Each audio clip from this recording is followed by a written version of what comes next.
how does Satan actually get penetration in your mind?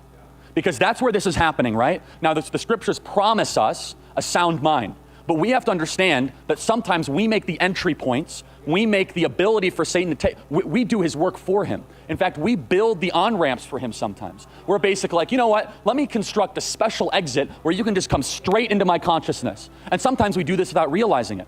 And so first we must realize what the scriptures tell us about how Satan acts. Be alert and of sober mind. But over time, he realized, like so many of us have, that this is not a political war. It's not even a cultural war. It's a spiritual war. Faith and family first. There is a God, and as Charlie would say, it is not us. We're sinners saved only by grace in need of the gospel. You see, we always did need less government. But what Charlie understood and infused into his movement is we also needed a lot more God. He believed what St. Francis taught us almost 1,000 years ago, that we should strive to live our lives in perfect imitation of Christ. That we should turn every day and every moment and every interaction into a prayer. If you feel afraid or lost, confused, not sure exactly what to do, don't be. God says, don't be afraid. I am with you. I will strengthen you and help you. And he is with us. He sits within every one of our hearts, just waiting for us to choose him. From all of this is the following. His deep belief that we were all created, every single one of us, before the beginning of time, by the hands of the God of the universe, an all-powerful God, who loved us and created us for the purpose of living with him in eternity.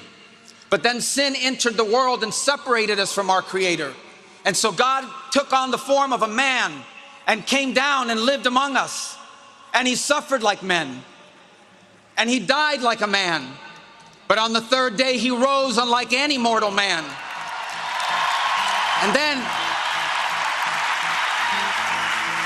And to prove any doubters wrong, he ate with his disciples so they could see, and they touched his wounds.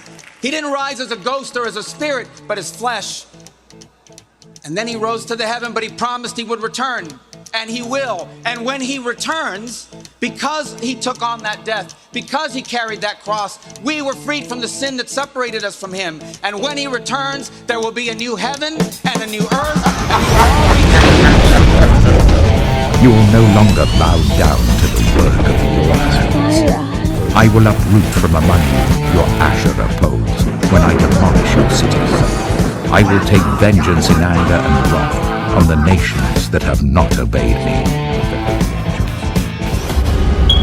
You know Christ was a Jew. It's important to actually understand which ideologies are the cancerous ones. I got to call the bullshit. And so we put a mirror up to Trump.